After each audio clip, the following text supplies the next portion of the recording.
Part 2. This is a continuation of the story. The link to the first part is in the description of this video. Enjoy watching. Now, let's hear the story from Carmine's perspective. I decided that I had better call Nan before going any further towards seeing Ruben, my son. If she got it in her head that I was trying to go around her to talk to Ruben, she could make trouble for me with my parole officer. I didn't want any trouble at this stage that could land me back in prison. I didn't need that, and I didn't want to give her the wrong idea. While I never hated my time there and the friends I made were valuable, I didn't want to return to the loss of freedom. Just sitting at my kitchen table, looking out the window at the busy street, was a joy I rediscovered every morning. It was more than enough to convince me I never wanted to go back. So, before I lost my nerve, I got the number the private investigator left me and called her cell. She answered. We talked, and the world didn't end, but it was harder than I ever expected. The phone call to Nan had gone better than I had hoped.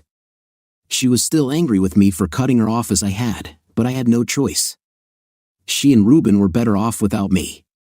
When I was in prison, it was entirely possible I might never make it out, especially the first year or two. Things happened in prison, and they were rarely talked about in polite society. I had been lucky, but I had no way of knowing that was going to be the case. I took the only option available to me and cut myself off from both of them. It cost me more than they could ever know. At least they had each other. I had no one but myself. I had thought of my son a lot during those long nights when I had nothing to look forward to and nothing to occupy my mind. How had he grown? Was he a good kid? Did he have a lot of friends? Was he handsome and popular with the girls? Eileen told me a lot, and she had pictures. I treasured the pictures and kept them safe and dry the whole time I was in prison, but they weren't the real thing. Even so, I had them still. I had no pictures of Nancy, and Eileen never mentioned any to me. She knew that's how I wanted it. I found out later that Nancy was the one who gave Eileen the pictures to give me. I wondered why she never included any of herself in them when I asked to see both of them. I think it was more of a surprise to me than it was to Nancy. She seemed anxious to meet, but I thought I heard a hesitation in her voice. I wondered if she would rather not see me at all.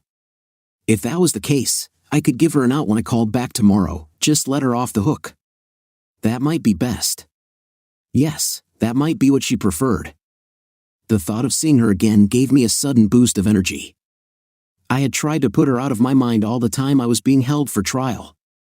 I was successful in telling my guards not to allow her back to see me, and I denied her attempts to bail me out before the trial started, just to avoid having to face her and see the hurt in her eyes.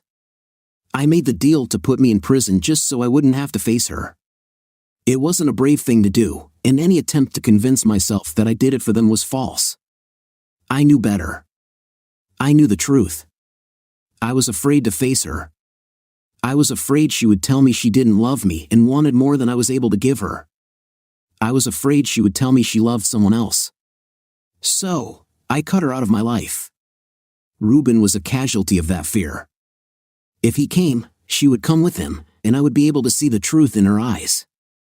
That would have devastated me then. Now I had some things to consider.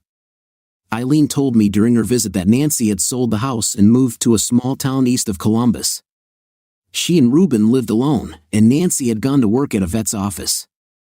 I wondered about that, knowing the amount of money the house had brought and the insurance policy that would cover my salary. She had no financial problems. She didn't need to work or to sell the house. When I asked Eileen, all she said was that Nancy wanted it this way. Nancy also wrote me a short note after I rejected her attempt to talk to me prior to the divorce. She wanted to let me know that she and Hugo had no further contact and that she had quit her job there. That made me happy. I distinctly remember getting that note from the doctor in the infirmary, and when I read it, I almost cried. She didn't love him. That was something I kept. That note is still in the box where I kept the things I brought out with me on the day I was released. They were kept in a prominent place in my small apartment, and I looked at them every day, remembering and promising myself that it would never happen again. Through Eileen, she sent me notes every holiday, every birthday, and every important event in my son's life. She let me know when he graduated from grade school and sent me a copy of the article in the school paper when he was elected class treasurer. She sent me a birthday card on each of my birthdays, a Valentine's Day card, a Christmas card, and she told me what she got for him on each of his 6 birthdays. She told me about his best friend Eddie and how his family welcomed Ruben as one of their own.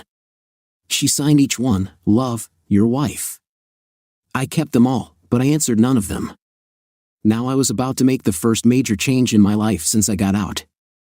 Taking the job with Jason's clinic was easy. It meant getting out, getting my own place to live, and earning enough money to help me begin to live again. Doing the reconstructive work that improved people's lives was a pleasure for me, not work, and I was good at it. They appreciated it and paid very well to show their appreciation. I was making more money than I ever had and was satisfied doing what I loved. I didn't want or need the excitement of the emergency room anymore. I wanted peace, quiet, and contentment.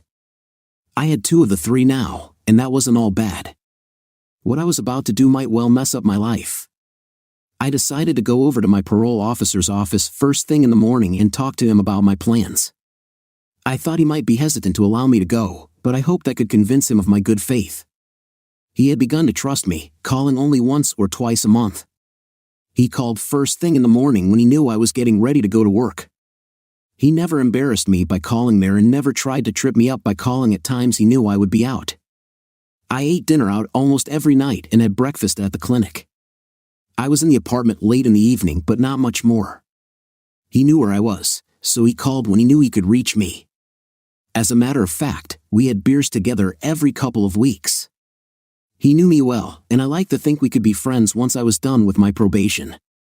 Jack was in his office, buried behind a pile of paperwork, his bald head just appearing over the top of one such stack. I found a clean chair to sit in and waited until he came up for air. "Carmine, what the hell? What are you doing here? You're not due for, when the hell are you due?" "Not due for a few weeks, Jack. I need to ask you something and maybe get a favor from you. Mind if we talk?" "Go ahead. I need a break anyway. Want to go down the hall for a cup of coffee?" "Nah, I'd just like to get to it if you don't mind." "Go ahead, talk to me." "I want to go see my kid and his mom. The kid called me, as you know, and I talked to him. He sounds like a good kid, and I'd like to see them both. I talked to Nancy, my ex, and told her Ruben had called me. I didn't want any problems from her thinking I'd done an end around on her." Jack just stared at me for a few minutes, rubbing his chin and thinking. He finally grinned, slapped his hand down on the desktop, and looked quite pleased with himself. "I made a bet with the wife that you'd want to go see them. Bet $20 on you, Carmine, old boy. You do me proud." "Hot damn." He stood, rooted through his desk, and found what he was looking for. He pushed it across the desk to me. "Fill this out when you make your plans and drop it off here before you leave. I'll approve a 5-day trip so long as you stay within the state of Ohio. Should be no problem since they live here. And make sure I have a phone number to reach you. I'll have to call at least once." "No problem. I'll do like the kid did and get one of those prepaid phones. Big deal. A credit limit of $300. Carmine, Carmine, Carmine. What are you going to learn? That card is one of those new check cards. It's good for whatever you have in your checking account. It will allow you to get cash with a limit of $300 a day, but you can buy anything you want. You can use it for gas or a motel room, stuff like that." We talked a little more, with Jack cautioning me to take it slow with the kid and with my ex, advising me not to get angry or lose my temper. As if that was ever going to happen again. The prison psychologists had made sure of that. I felt my head would explode if I got really angry, but I was ready. All I had to do was find the courage to make the trip. I waited until it was late before calling Nan back. I hoped that Ruben would be in bed so I could talk to her without him knowing it was me. Silly, I know, but so what? I dialed the number and waited. She answered on the second ring. She had apparently been waiting. "Hello, Carmine, is that you?" "It's me." "Sorry to call so late, but I had to see my parole officer and finish rounds at the clinic. I hope Ruben is in bed by now. He goes to bed early. He does his homework, talks to Eddie or some other friends, listens to music, or watches a little TV. He's a good kid, Carmine. You'd be proud of him. I've always been proud of him, even when I was in prison. I had the pictures and clippings you sent. They helped pass the time. Thank you for them. You're very welcome. I thought you'd want to know as much as possible about him.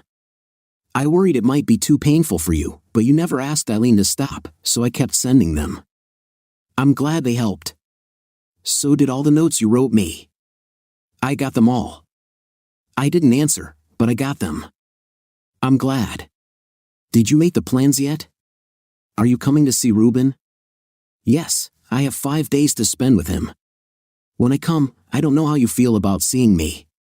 I thought when I called earlier, I didn't give you a choice. I want you to know that I'll understand if you'd rather I just see him. I don't want to force you to see me if you don't want to. So if you want me to meet him someplace alone, that's okay. Why would you get that impression? I would love to see you. It's been your choice not to see or speak to me, Carmine, not mine. You know that. I know, but I was afraid to see you before. Time has passed, and things are different now. I would like to see you both, and maybe you and I can be friends. I would like that very much. There was a silence on the other end, and I was afraid I had said too much. It was hard being sociable after prison. We said what we thought, and if someone didn't like it, they could deal with it.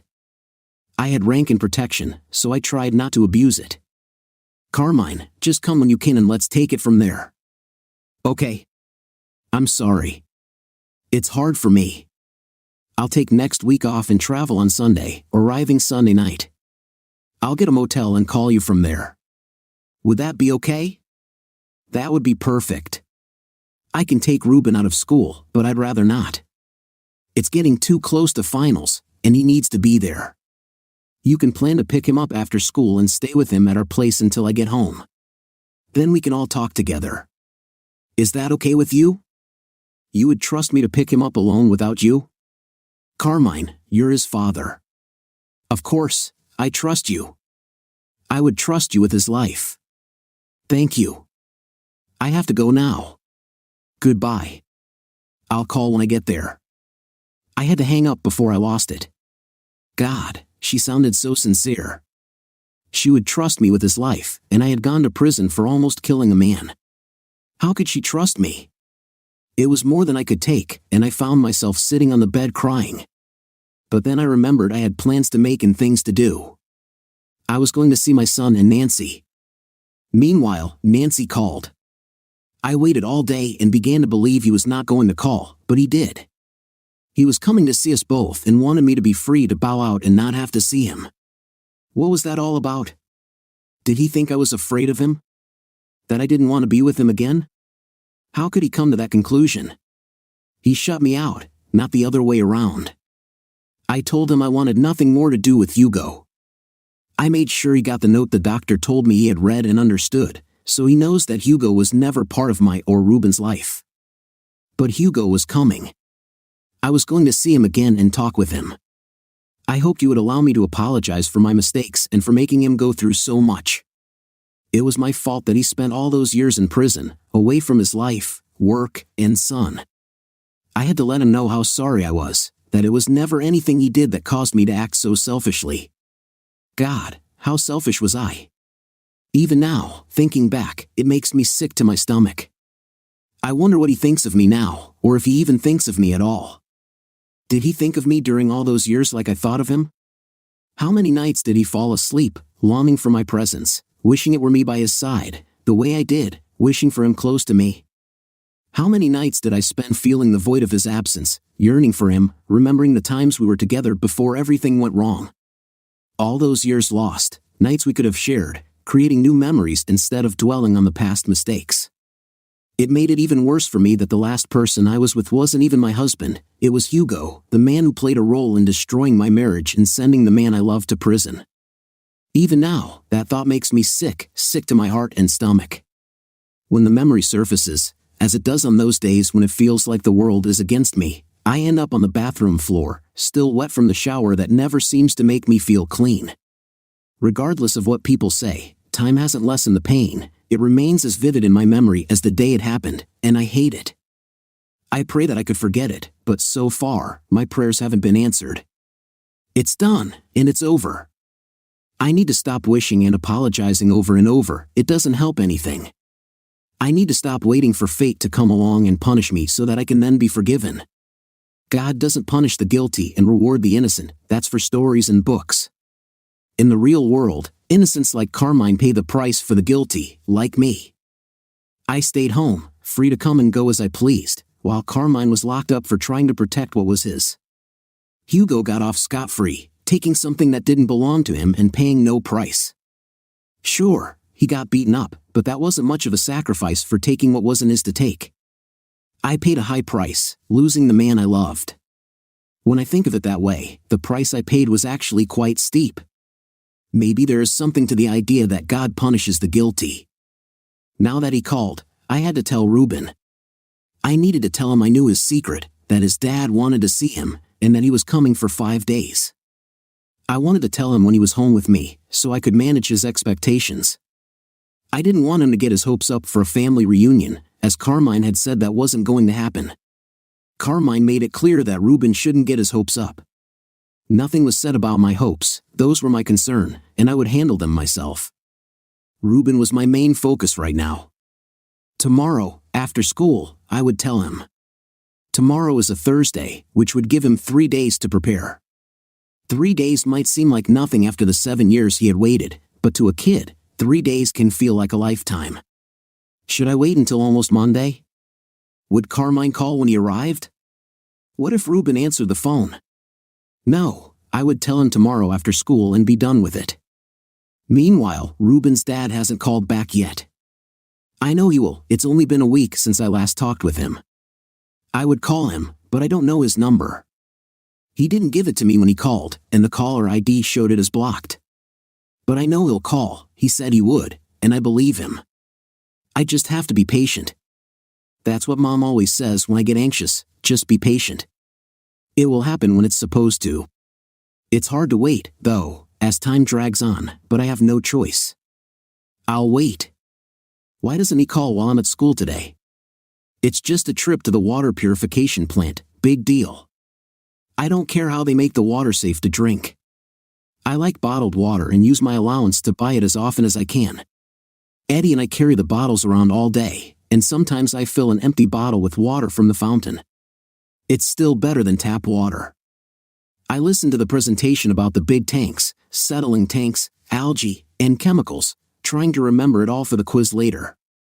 Fortunately, I have a good memory for such things, unlike Eddie, who has trouble remembering details. I help him because he's my friend, and it's no big deal. All of this is just background noise in my mind. What I really worry about is Dad's call. Why hasn't he called? Of course, now is not the best time since I'm at school, but I keep my phone on, even in school. Only Eddie knows about it, so no one can tell me to turn it off. He'll probably call tonight on the way home. I think that's when he'll call. It's been long enough, and he knows I'm waiting. If I were him, I'd call tonight.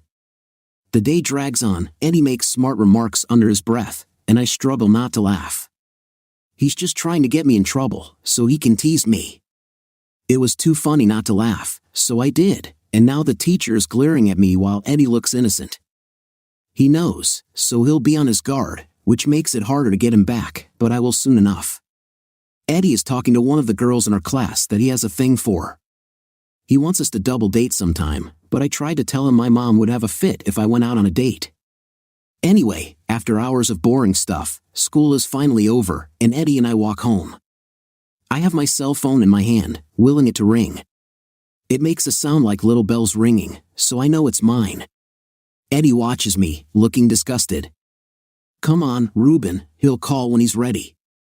He's a con and has to get permission to go anywhere. We don't know where he's at, so it might take him a lot of time to get it straightened out.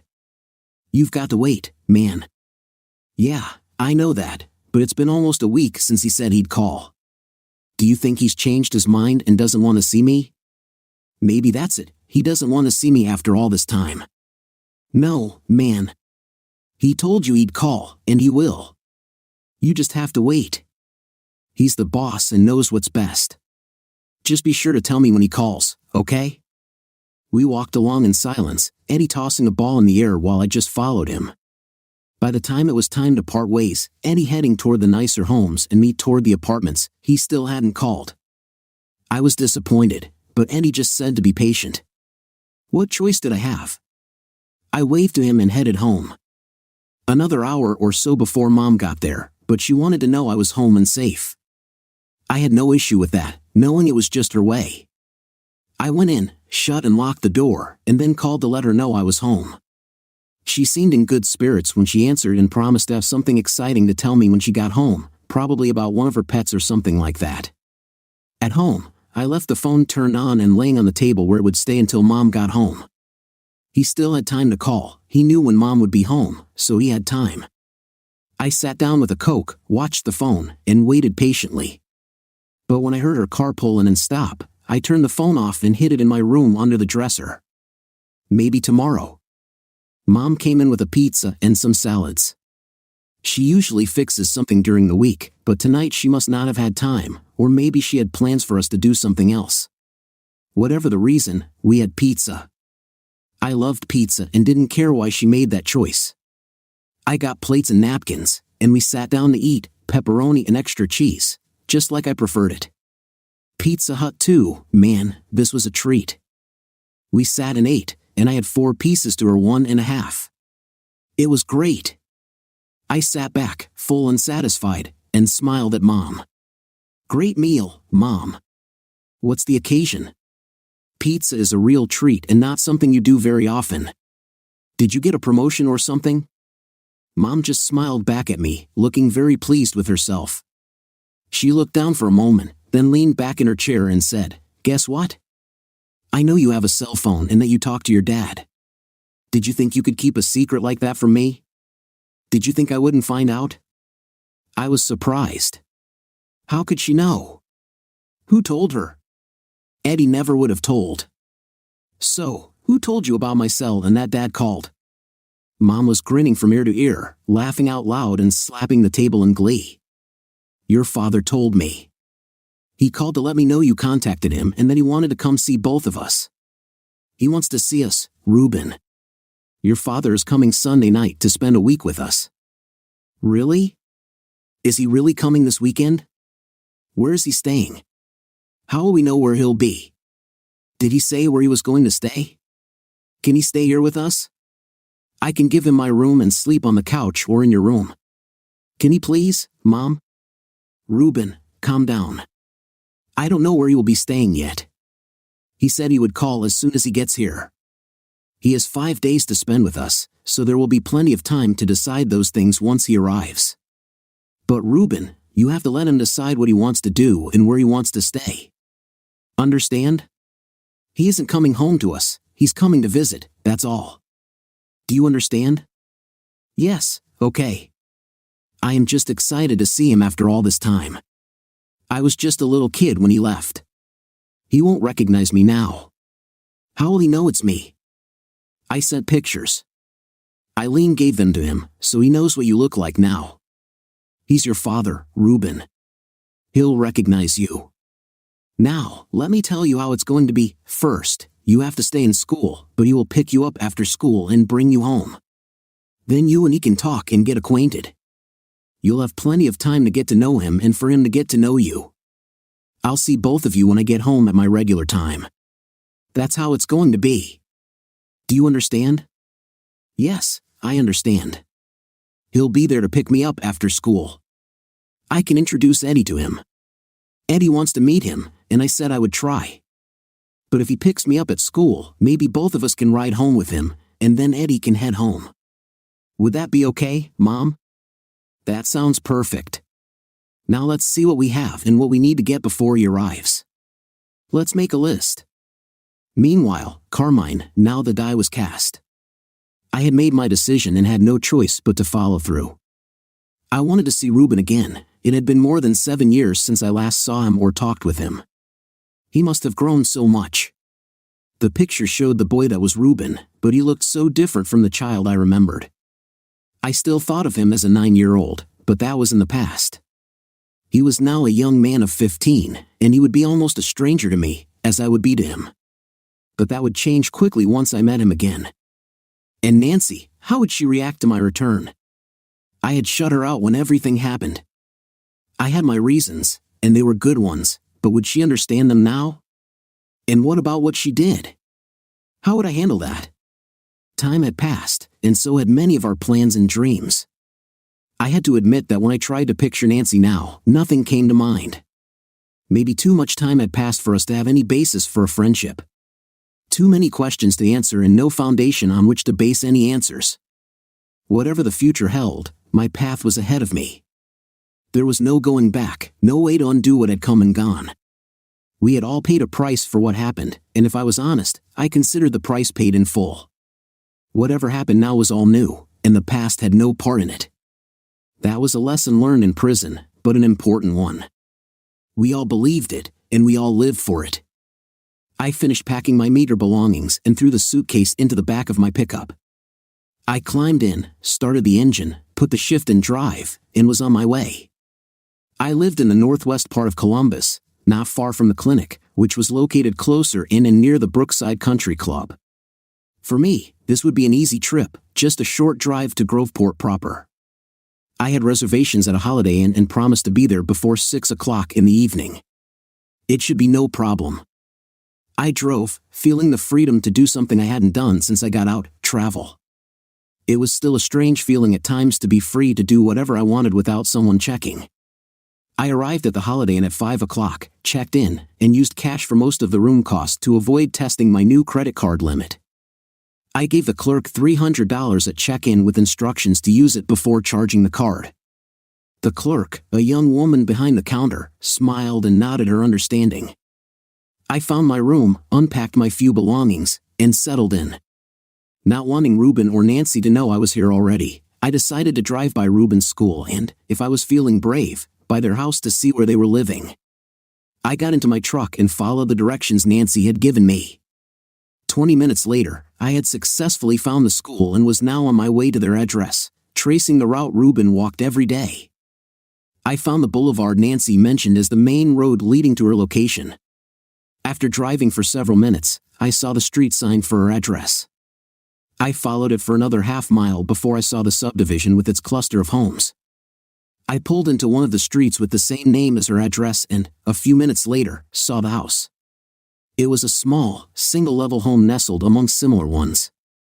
Hers was set back a bit more from the street and was painted light blue with darker blue shutters. The yard and shrubs surrounding it were well tended, giving the impression of a well-cared-for home.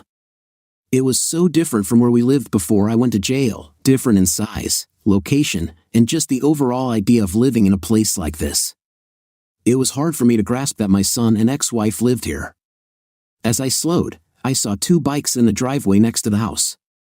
Inside the open garage, there was an older model Ford sedan. I continued slowly past and glimpsed into the backyard, where I spotted 2 young boys sitting around a small table, playing with an electronic game. I could tell one of them was Ruben, certain from the pictures Nancy sent that I recognized him. I'd know my son anywhere. I slowed and stopped on the street, unable to resist the temptation to watch. I observed them interacting, their friendship clear even from where I sat. As I was about to pull away, I saw her. She came out of the house with 2 cans of soda for the boys. I watched as they paused their game and took the cans from her hands, both being careful and nodding their thanks. She stood there talking to them and looking around the yard. I was too far away to see much of her face, but I was surprised to see she was still wearing those jeans and that t-shirt. The memory was still vivid, though it was from some time ago. Just as I was about to pull away, she turned and our eyes met. The tears that started when I first saw my son made it difficult to see clearly, but I could tell even from a distance that she recognized me. I panicked then, pressed the gas pedal hard, and raced away, my tires kicking up gravel as they gained traction. I didn't let up until I was out of sight and back on the main road leading to my hotel. I was shaking, making it hard to drive, so I slowed down and carefully made my way back to my room. Once inside, I collected my thoughts until I felt calm. I decided that a meal would help me regain control and figure out what to say when I called Nancy. I promised to let her know I was here and that I would pick Ruben up tomorrow after school. She trusted me with my son, and I wasn't going to jeopardize that trust now, not after seeing him today. I walked down to the lobby where a small restaurant was located. I had a meal, eating most of it by instinct, not really tasting anything, just focusing on nourishment. By the time I got back to my room, it was past 9 o'clock, and it was time to call. I picked up the phone and dialed. It rang twice before Nancy answered. Hello? Hello, Nancy, it's me, Carmine. I'm here as promised, and I just wanted to let you know I'll pick up Ruben as we agreed. I guess I'll see you when you get home. Is that still okay with you? It's fine, Carmine. Ruben. There was a slight hesitation, then she continued. I saw you today. That was you in the truck, wasn't it? Yes, Nancy, it was me. I'm sorry for doing that, but I just had to see where you and Ruben were living. I panicked when you turned around, and I left in a hurry. It's hard for me sometimes to remember that not everything I do that seems wrong is really wrong. Does that make any sense? I think so, but then I haven't had to live under the conditions you did for those 5 years. I guess it would make things strange at times. You have no idea, but it's not something I would encourage you to experience for yourself. Anyway, I'll see you tomorrow. Is there anything I should bring or anything I should worry about? Nothing at all, Carmine. Just be yourself. You're his father, and that's all that's important to him. He never blamed you, you know. The only thing he said when I explained to him what I did and why you reacted the way you did was, I don't blame Dad for doing what he did, he had to do it. That's what your son said, Carmine, and that's how he feels. Maybe it's a good thing that I did come, Nancy. He has to understand that what I did was wrong. That's why I went to jail, because what I did was wrong. He has to know that I don't want him to think what I did was heroic or justified. It wasn't.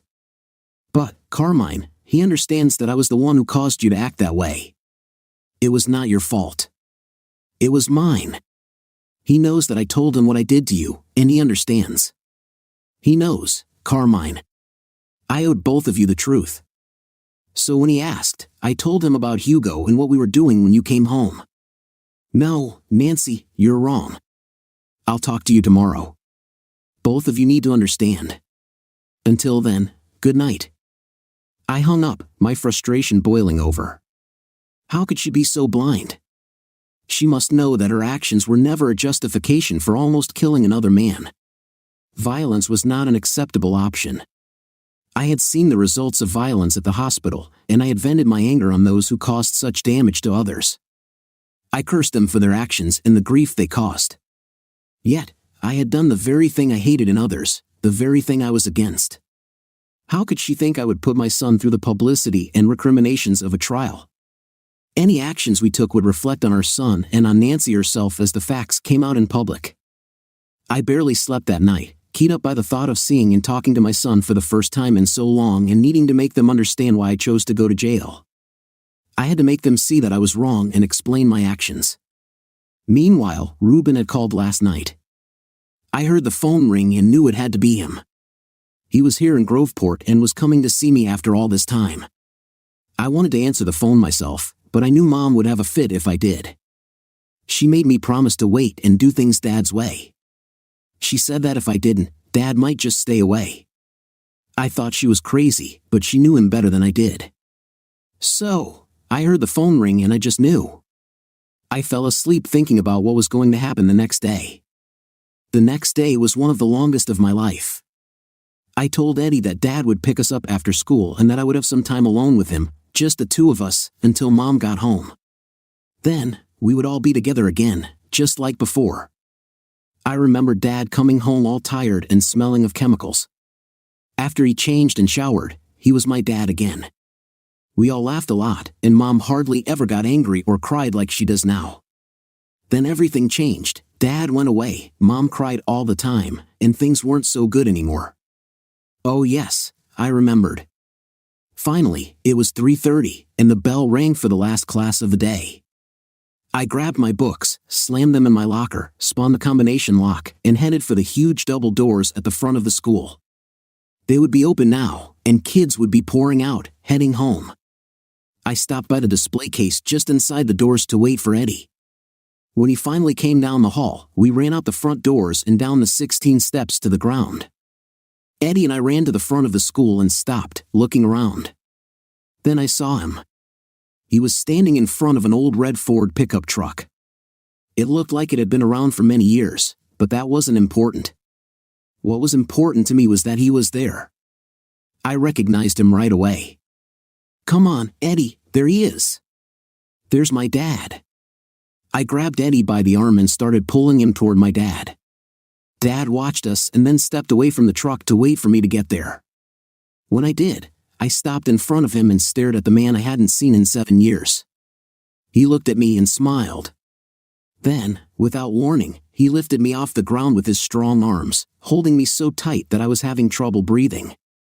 "Dad, come on. You're suffocating me. Put me down." I was laughing and crying at the same time, not feeling the least bit ashamed. This was my dad. He finally let me go, stepped back, and said, "I'm sorry, son. I didn't mean to embarrass you. And who's your friend? Is this the famous Eddie?" Eddie puffed up his chest and said, "Hi, Mr. Montoya. It's good to meet you. I'm Eddie, Rue's best friend. Me and him are buddies, right, Rue?" I just nodded, still trying to catch my breath. Finally, after all these years, Dad was here.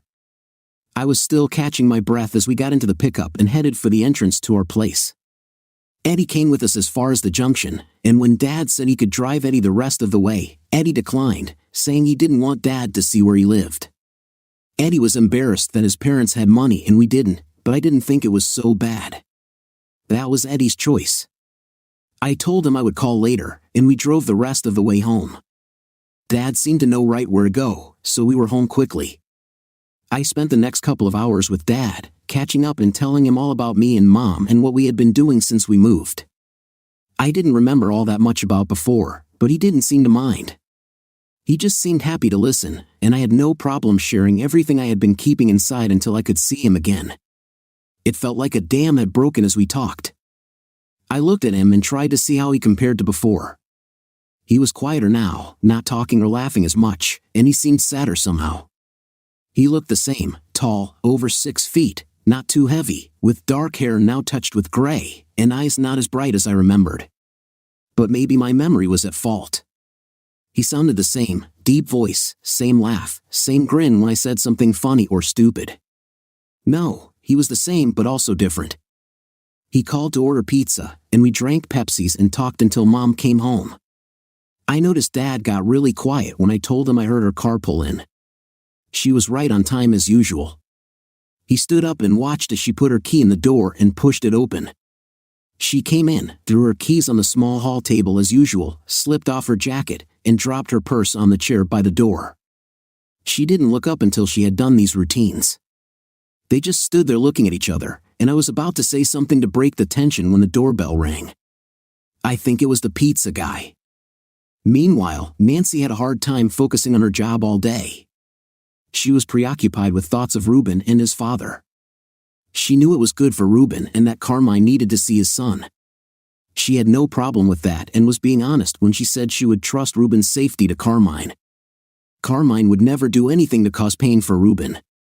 Even going to prison was an attempt to spare his son the pain of seeing his father in jail. Carmine told me that, and I believed him. He gave up his freedom partly to spare his son.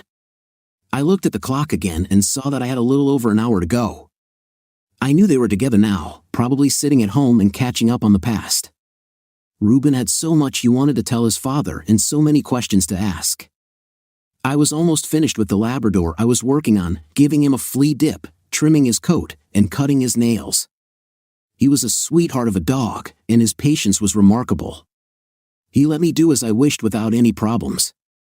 I talked to him as I worked, and I believe he understood me better than I understood myself. After putting him in his holding cage until his master picked him up, I looked at the clock again and saw that my time was up. I could go home now and face my demons. I washed up, changed out of my smock, and put on my jacket, routine tasks that felt mechanical. I said my goodbyes and headed out to drive the short distance home. It was time to face Carmine for the first time since he saw me with Hugo. I remembered that day so clearly and tried over the years to forget it, but without success. I couldn't get Carmine's pain look out of my head. Why couldn't I forget it after all it had cost me? Why was it still haunting me? I was so lost in thought that I was almost unaware of where I was until I pulled into my driveway. The first thing I noticed was the red pickup truck parked there. It had to be Carmine's. Funny thing was, I almost remembered Carmine talking about owning a truck. Was that a memory? I believed it was. I turned off the ignition, gathered my purse and jacket, and sat in my car, trying to muster the courage to go inside. I realized I hadn't thought to prepare anything for dinner. Should I have stopped for takeout? Should I have cooked something? What did Carmine like now? Had his tastes changed? He had been on his own for a while. I shook my head, recognizing that I was just stalling, looking for any reason not to go inside my own home. I walked slowly to the door, used my key to open it, and walked in, dropping my keys and jacket where I always did. I hesitated, afraid to look up and see him standing there. How did I know he would be standing? He always did it at home. If I had been out and he was home, he would stand when I opened the door. It was Carmine's way. I took a deep breath and looked up. He was standing there in the doorway to the kitchen, where he and Ruben had been sitting. I looked into his eyes and saw my Carmine. He was still there, but there were changes. I don't know what I was expecting, but what I saw was my Carmine, not the same man he was before. There was less happiness in his eyes, and a hint of pain, different from what I remembered. The spontaneity and amusement I had loved were no longer part of this new Carmine. He was here, but he had changed. Only time would tell if those changes were permanent and if they were for the better. I was just about to say something to break the silence when the doorbell rang. I was so startled that I almost screamed. Ruben said, "That's the pizza Dad ordered." "Can you let him in, Mom?" The sound of the doorbell broke the tension and the silence between Nancy and me. For my part, the shock of seeing her for the first time in all those long, difficult years was so intense that I was struck speechless. The pleasure I felt was unexpected. I expected anger, resentment, maybe even pain, but all I recognized was a strange pleasure. I was sure the other feelings were there. I had experienced them all before, but seeing her up close was different. As Nan turned toward the door to open it, I had a few seconds to catch my breath and calm myself. I had to be very careful. My feelings were in chaos, and my control was ragged. Over the past 5+ years, I had learned control and patience, but those were for things I could manage, things that were predictable, with clear rewards and consequences. They never included wives, ex-wives, or children, things that were part of a civilized life. Prison was far from civilized. It was a dog-eat-dog world where the strong survived, and the weak succumbed. And the result was a culture where those with skills, talents, or knowledge that could be leveraged for something better were the winners. The weak or ignorant looked to others for their survival, often at the cost of their dignity. I was one of the more fortunate. I had learned to take advantage when it benefited me. Compassion was not a survival emotion in prison, and my compassion had been suppressed for a long time. My work at the clinic was slowly reviving that forgotten emotion, and I was trying very hard to remember what it felt like. This is how my mind was functioning now, and it would dictate my actions toward Nan as this first meeting progressed. I know that sounds cold and distant, but my reality for 5 years, 6 months, and 3 days had been an 8x12 cell. My return to civilized behavior was not easily accomplished for someone who had lived alone for the last 2 years. During that time, my only contact with society had been through a clinic that treated those in pain and sadness. As I watched Nan take the pizza and reach into her purse to pay the delivery boy, I remembered my manners and walked toward her. "Please, Nan, I ordered pizza since Ruben mentioned it was one of his favorites, but I should have asked you first. I'm sorry. Here, I have the money." I handed the boy a 20 and told him to keep the change. Money wasn't a problem for me with what I was earning at the clinic, and with my modest lifestyle, I had money but no real life. Nancy backed away and walked toward the kitchen with the pizza. I imagined she wanted time to manage her own feelings. Maybe this visit was a bad idea, but it was too late to worry about it now. Once the delivery boy had left, I closed the door and walked into the kitchen, where Reuben and his mother were already sitting down. I stood there for a moment, then took the chair at the head of the table. It made me uneasy, as it should have been Nan's chair, not mine. But as a guest, I had little choice, since the only other vacant chair was holding the pizza box.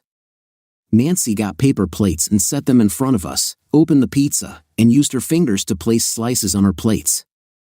The first went to Reuben, who eagerly rolled it into a tube before taking his first bite. As she put mine on my plate, she looked briefly into my eyes, and I felt a fleeting shiver. She held my gaze for a moment before turning away and sitting down in her own chair. I was left to wonder what I was seeing in those blue eyes. I once knew what she was thinking, but that was no longer the case since that afternoon when my world changed drastically. I tried to set those thoughts aside as I continued talking with Reuben. He told me about his friend and their plans for the coming summer break. They were planning to join the Y swim team and enter competitions. He and Eddie were good swimmers and had high hopes of winning medals. I listened with minimal comment and enjoyed hearing about my son's excitement. I began to realize what I had missed and what I almost deprived myself of by refusing to see them again. I thanked God that Reuben had reached out and pulled me from my self-imposed isolation. Reuben must have been wiser than his years. After finishing off 3 slices of pizza, he said he had to go over to Eddie's house for a project and would be gone for about an hour. He told me not to leave before he got back, and I assured him I would wait. He looked at his mother, who smiled at him, kissed his forehead, and walked him to the door. She lowered her face to his ear and whispered something that made him blush and rush out. Instead of being interested in their shared secret, I saw only the closeness between them, a reminder of what family meant. As the door closed, Nancy turned to me and asked if I would like to join her in the small family room after she got some coffee. I nodded and moved into the room, noting the couch and 2 side chairs. I took one of the side chairs, but it was uncomfortable, so I finally got up and took a seat on the couch. The side chairs were not suited to someone my size. Nancy, meanwhile, wasn't surprised when Reuben said he was going over to Eddie's. I understood that he wanted to give me time with Carmine without overhearing. I walked him to the door, whispered my gratitude, and made him blush. He couldn't leave fast enough. I watched him go, then turned to Carmine and asked him to join me in the family room for coffee. I went into the kitchen, poured the coffee into a decorative pitcher, and added 2 cups to a small tray. Carmine took his black, or at least he used to, and I used a small amount of cream. I fixed the cups and carried the tray into the family room. I was pleased to see Carmine on the couch, so I set the tray on the coffee table in front of him and joined him on the couch. We sat at opposite ends of the couch. I had thought about this meeting so many times over the years that its occurrence was never in doubt, at least in my own mind. One way or another, I was going to tell Carmine my side of the story and let him decide how he would respond. I had rehearsed the words I would say, they were burned into my memory and clear as a bell. Now was the time to begin. I handed him the cup of coffee, and when he took it, I placed my hand over his on the cup and looked into his eyes. I opened my mouth to begin recounting the events of that day, the story of what Hugo and I did, and why we ended up where we did. I had planned to tell him the whole sordid tale from beginning to end. But instead, what came out was, "Carmine, I'm so sorry for what I did to you. Can you ever forgive me?" When she sat down on the couch, I was initially uncomfortable. However, her sitting so far away helped me relax. Having her this close was more than I had anticipated. We were supposed to sit across from each other, our hands neatly folded in front of us, our faces relaxed and calm. I would share a bit about my life with Jerry and what I was doing, and then she would tell me about her life and what she had been doing, perhaps some details about Reuben's life as well. That was how it should have been. What actually happened was that she blurted out, "Carmine, I'm so sorry for what I did to you. Can you ever forgive me?" What was I supposed to do with that? How was I going to handle it? I had forgotten all of that years ago. I went to jail, but that was my decision and had little to do with her actions. I would have stayed and tried to work everything out if I hadn't lost control and nearly killed Hugo. I knew I had given her ample reasons to do what she did, working long hours, leaving the raising of our son to her, running the house, and living alone without a husband most of the time. When I had a chance to change my lifestyle to something more manageable, she let me turn it down. She shouldn't have done it at all, but I had given her reasons. I wasn't the type to say, divorce her, kick her out, look at me, I'm so perfect. I could have been a hypocrite and done the high and mighty thing, but I wasn't that kind of person. Sure, she had cheated, but so what? We could deal with it. I loved her, and I believed she loved me. There had to be a reason for her actions. I never asked her to explain, and why would I destroy the home my son was a part of, break up our family because of my pride and macho feelings? Maybe some would, but I loved my son and my wife. What gave me the right to destroy all of that for my own pride? She looked at me with surprise, her words seeming to surprise her as much as they did me. I had to answer her, had to say something. I closed my mouth, trying to find the words that would address her question. I mentally shrugged and thought, just go with it and see what happens. I put my cup down, leaned toward her, and said, I forgave you a few years ago, man. I didn't go to jail to punish you, it was to punish myself for what I did. You have to understand that I went to jail because I almost killed a man. Regardless of what he did, no one deserves to die for that. If you hadn't stopped me, I would have killed him. Her eyes widened, and her mouth formed a small O. I hoped she understood what I was trying to convey. I didn't want her to blame herself any longer. She wasn't at fault for what I did. As a matter of fact, all the attorneys wanted me to plead temporary insanity or diminished capacity, so what I did couldn't be blamed on her. If I had been in my right mind, I might have reacted with anger, yelled, threatened, or done something similar. I might even have been so angry that I would have divorced her anyway, but I doubt it. I know I wouldn't have tried to kill him with my son's baseball bat. I'm sorry I couldn't talk to you then, Nan. I know you tried to help me, and I appreciate it. You wanted me to plead not guilty, but I couldn't do that. I would have continued hitting him with that bat until I collapsed if you hadn't stopped me. When I woke up from that state, I realized what I almost did, and it left me paralyzed with fear that I could do something like that even to you and Reuben. I couldn't put you and Reuben through a trial that would bring out my actions and put you on trial as well. The press would have had a field day with it. I couldn't do that to Reuben or to you. What I did was what I had to do. You must understand that. How could I let my son see me in that light, with his friends at school taunting him about his father or his mother? Face it, Nan, they would have used those terms, and you know it. I wasn't crazy, and you weren't at fault. What I did was what I had to do. I paid for my crime, and now it's done. It's over, and I just want to move on with my life and learn to live in society again. I want to reconnect with my son, I've missed so much. Nancy had listened patiently while I spoke. Parts of what I said hurt her, evident from the way her lips quivered and the tears she shed at certain points. But I was being truthful, and sometimes the truth hurts. Now it was her turn to speak. I heard Carmine's words with equal parts sadness and shock. He said he blamed himself for what happened, which was news to me. The lawyers had convinced me that he wasn't guilty of trying to kill Hugo because he was genuinely impaired in his judgment due to his extended working hours. Even the district attorney said so, though he couldn't stop Carmine from pleading guilty. I could understand his perspective, too. Carmine was a doctor who practiced medicine out of a desire to help people. Money was never his motivator. He was well paid only because he was so good at what he did. Carmine would look at what he did with horror and take full responsibility without considering the cost to himself. That was who Carmine was all those years ago and who he still was. What mattered most to me was that Carmine put me and Reuben first when everything happened. He went to jail to spare us from the aftermath. What he did almost drove me to madness. He forgave me years ago, how could he have done that? What I did wasn't easy to forgive. I hadn't even managed to forgive myself. It made me think about what Carmine had been living with all these years. He felt guilty and believed he went to jail to atone for his actions, but the real fault lay with me. If I hadn't been with Hugo that day, none of this would have happened. Carmine needed to know that. Carmine had said what he needed to say. Now it seemed he was giving me the chance to say everything I wanted to say to him all those years ago. I sat up straight on the couch, turned to face him, and began, Carmine, I have to tell you that you were wrong. This was never your fault. I was the one who started the chain of events that ended with you going to jail. It was my fault that Hugo was in our bedroom. It was my fault that we ended up together. It was my fault, Carmine, and you were just caught up in my mistakes. I knew what I was doing was wrong, and I apologize for everything you had to go through because of me. When I saw you with that bat and the look on your face, I knew in that instant that my life was over. I was afraid you were going to kill Hugo, and that's why I intervened.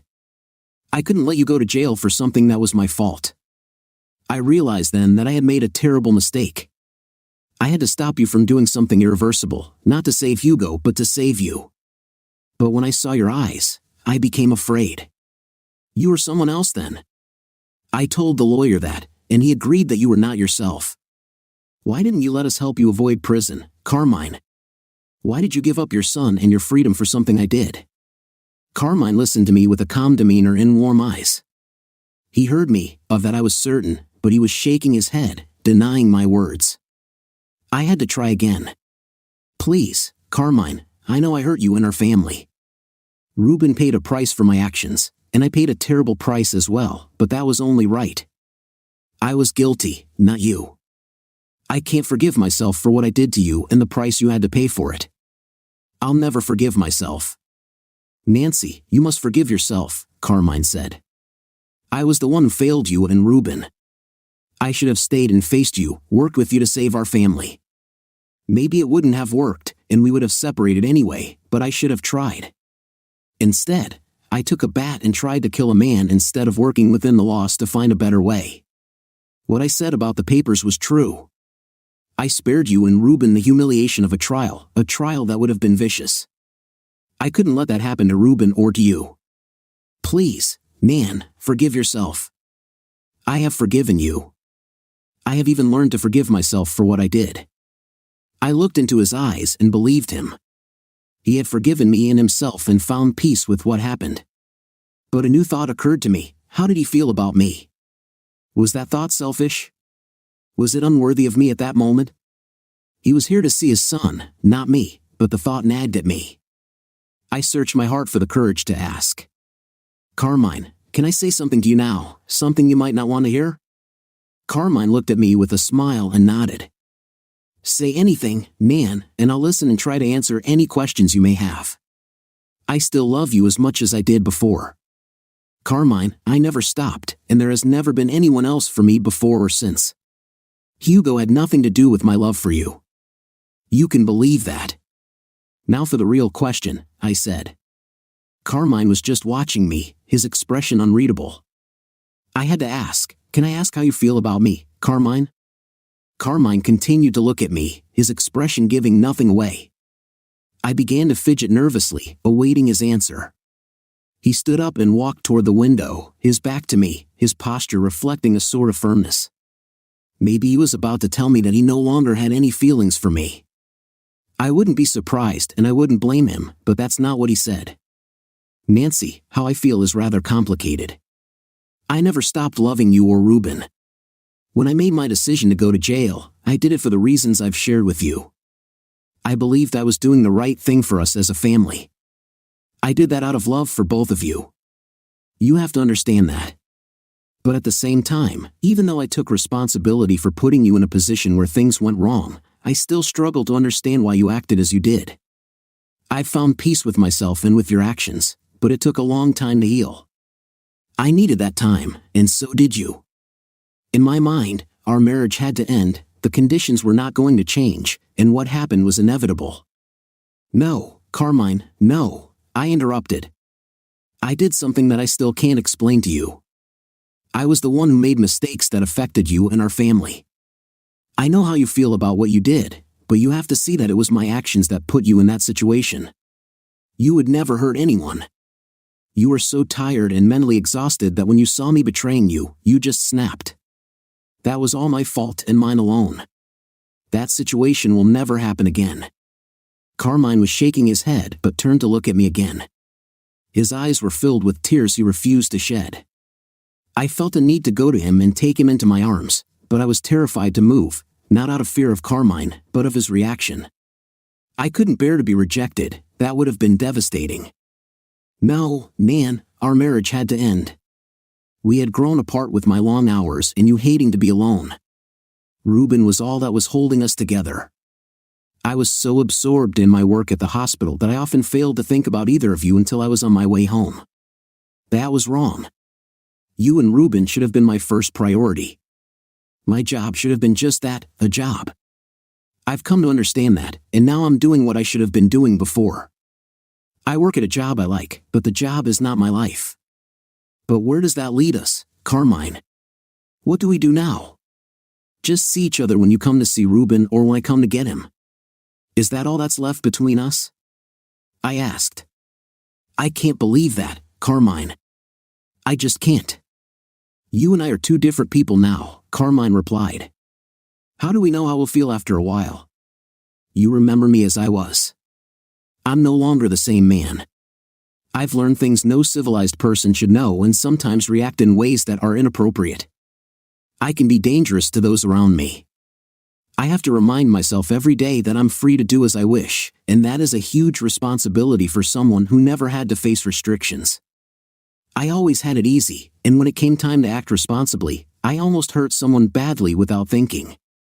I should have been thinking about you, Ruben, and my responsibilities, and I failed you. Carmine, you have been around others who have also failed, and you now believe that you will fail again. I don't believe that you've changed. I see it in your eyes. You're the same man I knew and loved, and that hasn't changed. You may think differently, but I know better. You weren't in your right mind when you did those things. As for Ruben and me, you never failed us. I certainly did, and that is the truth. But not you. You were doing what you loved, and when someone needed you, you went. I should have honored my vows to remain faithful, and I didn't. To this day, I don't know why other than letting myself drink too much when with another man who turned out to be a predator. That was my failing, Carmine, not yours. And just so you know, Carmine, Hugo promised to come after you when you got out. He was talking about civil court and suing you for all he could get. That's another thing I'm responsible for. So you see, you didn't fail us, I did. Carmine and I talked for the rest of the evening until Ruben came back. We resolved nothing, but we did begin to understand each other better. It was strange. At times, it felt so natural for him to be there talking to me. At other times, the differences between the man he was and who he had become were clear. I found the new Carmine to be as wonderful as the older version, but that was because I still loved the memory of him. Carmine was trying to make me see that Carmine and Ruben spent another hour together talking about what they had been doing. It was wonderful to see the bond that still existed between father and son. For some reason, that hit me harder than anything, knowing I was responsible for breaking that bond in the first place. But at least it wasn't a permanent thing.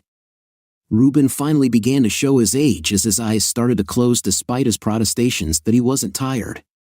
I knew he hadn't slept last night, and it was catching up with him. Carmine noticed it too and urged Ruben to go to bed, promising that he would still be around for the next few days.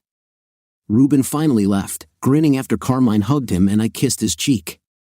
Well, Nancy, I should be going. What is your schedule like for tomorrow?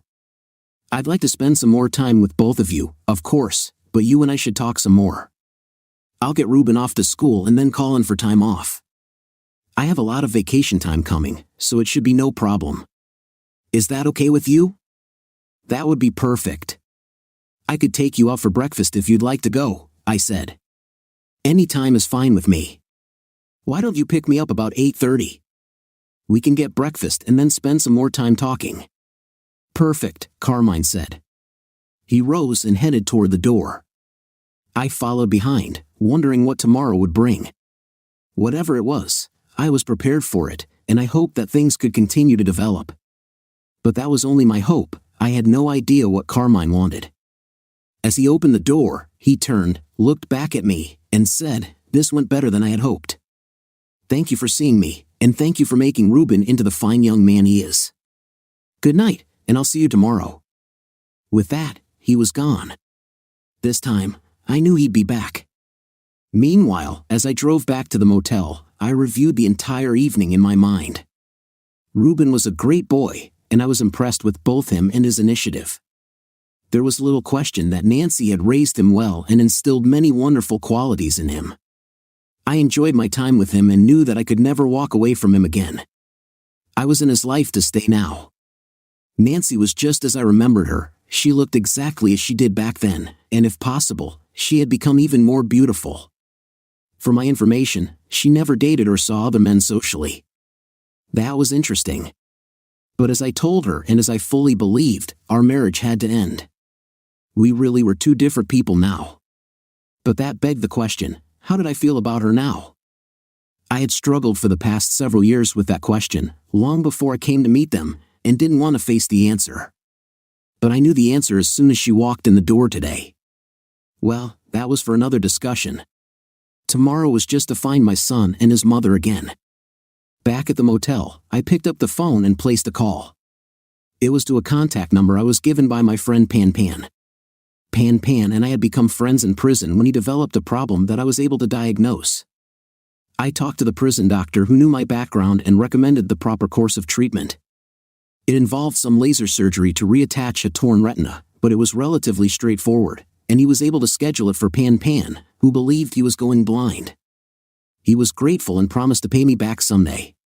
What I wanted was fairly simple, so I told the man at the other end of the phone who I was, who had given me the number, and all he said was, "Whatever you need, consider it done." I then gave him Hugo Bentz's name and previous location and told him that Hugo had promised to sue me in civil court and that I would appreciate anything he could do to prevent that. I offered to pay him the going rate for whatever he did, and he simply said, "No charge."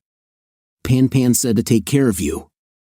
As I said, consider it done. Thanks, and please give my regards to Pan Pan. I'm still on probation and can't contact him. Will you do that? I asked. Consider it done, he replied. A man of few words, but they were the words I wanted to hear. He hung up, and that was that. See, what did I tell you? Prison friends are not like any other friends you'll ever make. Those friends are forever, and when they say they'll be there for you, they mean it. All I have to give, if called upon, is money, but believe me, if one of them asks, I'll answer. Like the man at the other end of the phone, no questions asked. I never heard a word from Hugo Benz then or later. Meanwhile, hey, Ruben, are you going to see your dad this weekend? And what's up with your mom and dad now? Anything happening?